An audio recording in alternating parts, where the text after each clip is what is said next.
Joshua chapter 5. Circumcision at Gilgal. The kings of the Amorites on the west of the Jordan, and all the kings of the Canaanites who lived in the neighboring lands of the Mediterranean Sea, came to know how the Lord dried up the bed of the Jordan for the Israelites to cross it. So they lost their courage and spirit to face the Israelites. At that time the Lord said to Joshua, "Make flint knives and circumcise the sons of Israel again." Joshua obeyed the order of the Lord and circumcised the Israelites at a place called the Hill of the Foreskins. This is the reason why Joshua circumcised them again. All the men of Israel who left Egypt had been circumcised, but they died during their journey in the desert. But all those born in the desert were not circumcised, for the Israelites walked in the desert for 40 years until the whole nation died, the whole generation of those able to bear arms, those who had come out of Egypt and who did not obey the Lord. For the Lord had sworn that they would not enter the land flowing with milk and honey, which he promised to their fathers.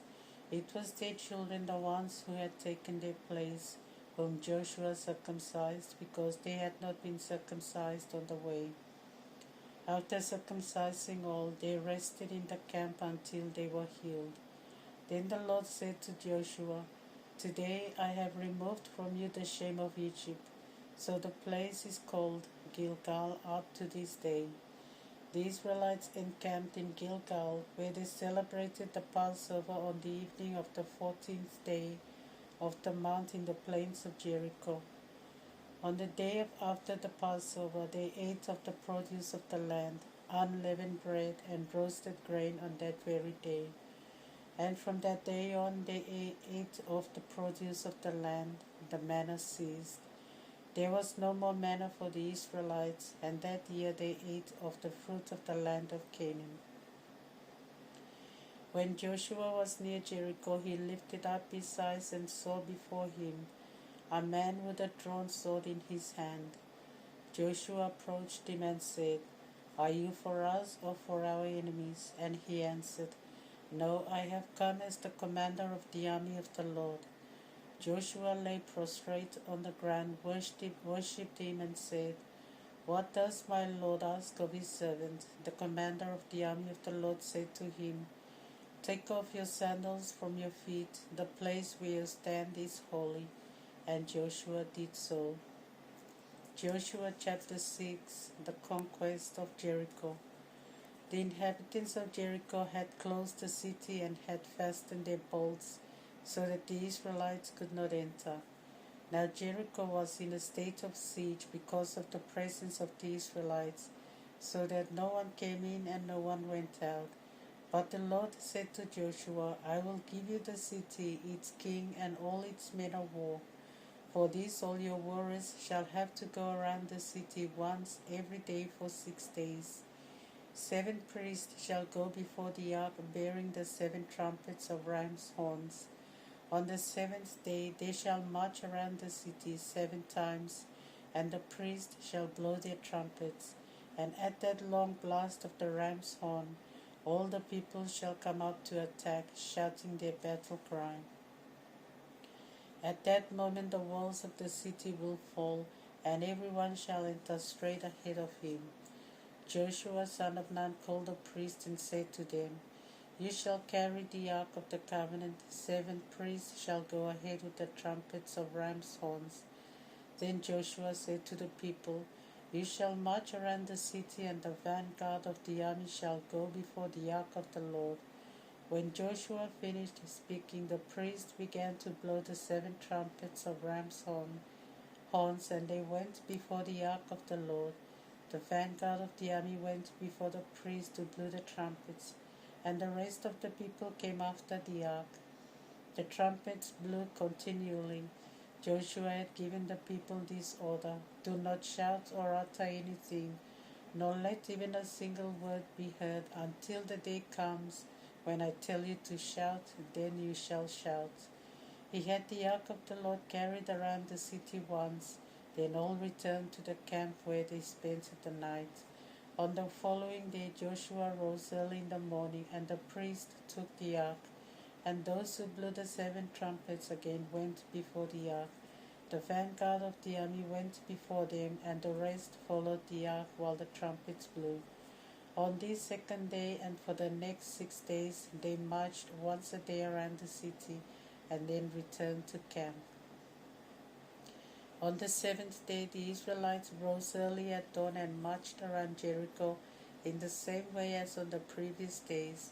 But on that day they did it 7 times. At that 7th time, as the priest blew the trumpets, Joshua cried out to the people, "Now shout, the Lord has given you the city.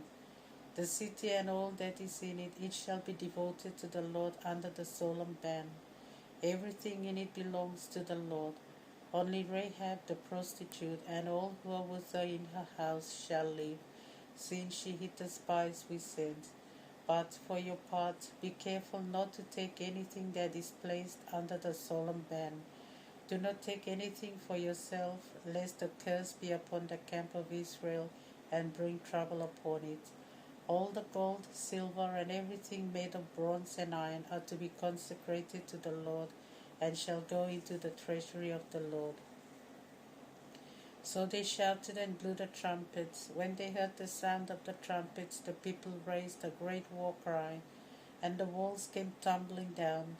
They seized Jericho, and wood sword in hand. They enforced the solemn ban by killing all the men and women, both young and old, as well as the oxen, sheep, and asses. Then Joshua directed the 2 men who had spied out the land, "Go into the house of the prostitute and bring her out with all her family as you had sworn to her." These young men then brought out the woman named Rahab, her father, her mother, her brothers and sisters, with all her relatives to safety outside the camp of Israel. Afterwards they burned the city and all that was in it.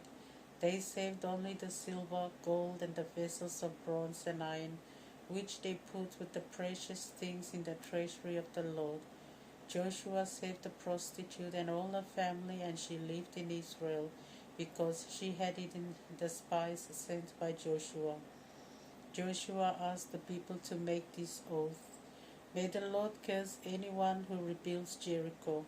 May its foundation rise on the body of his eldest son, and its gates on that of his youngest son." So the Lord was with Joshua and made him famous in all the land. Psalm 90. A meditation on the brevity of life. Lord, you have been our refuge through all generations. Before the mountains were born, before you made the earth and the world, from eternity to eternity you are God. You turn us back to dust, saying, "Return, O children of men." 1,000 years in your sight are like a day that has passed, or like a watch in the night. You cast them off like a dream. They are like grass in the morning, springing up at dawn, but fading and withering in the evening. Your fury consumes us like fire, and we are helpless before your anger. Our evils lies open before you. Our every secret sin is in your presence. Our days pass away in your wrath. Our years are over like a sigh. 70 years to our life, or 80 if we are strong. Yet most of them are sorrow and trouble. They pass quickly, and we are swept along. Who knows the extent of your anger? Who has seen the end of your wrath? So teach us to number our days, that we may gain wisdom of heart. How long will you be angry, O Lord? Have mercy on your servant. Fill us at daybreak with your love, that we may be glad the whole day.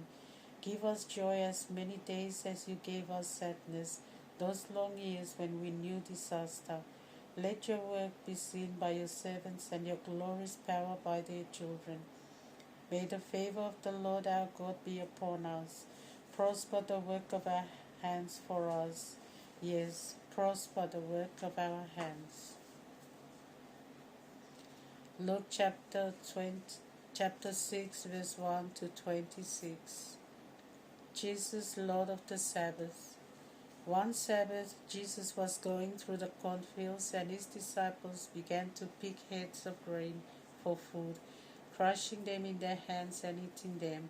Some of the Pharisees asked them, why do you do what is forbidden on the Sabbath? Then Jesus spoke.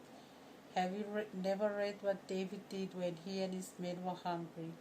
He entered the house of God, took and ate the bread of the offering, and even gave some to his men, though only priests are allowed to eat that bread. And Jesus added, the Son of Man is Lord of the Sabbath. On another Sabbath, Jesus entered the synagogue and began teaching. There was a man with a paralyzed hand, and the teachers of the law and the Pharisees watched him to see if he would heal on the Sabbath, for if he did, they could bring a charge against him. But Jesus knew their thoughts and said to the man, get up and stand in front of everyone. So he got up and stood there. Then Jesus said to them, I want to ask you, what is allowed by the law on the Sabbath? To do good or to do harm, to save life or destroy it? And Jesus looked around at them all. Then he said to the man, stretch out your hand. He stretched it out, and his hand was healed. But they were furious and began to discuss with one another what they could do to Jesus. The 12.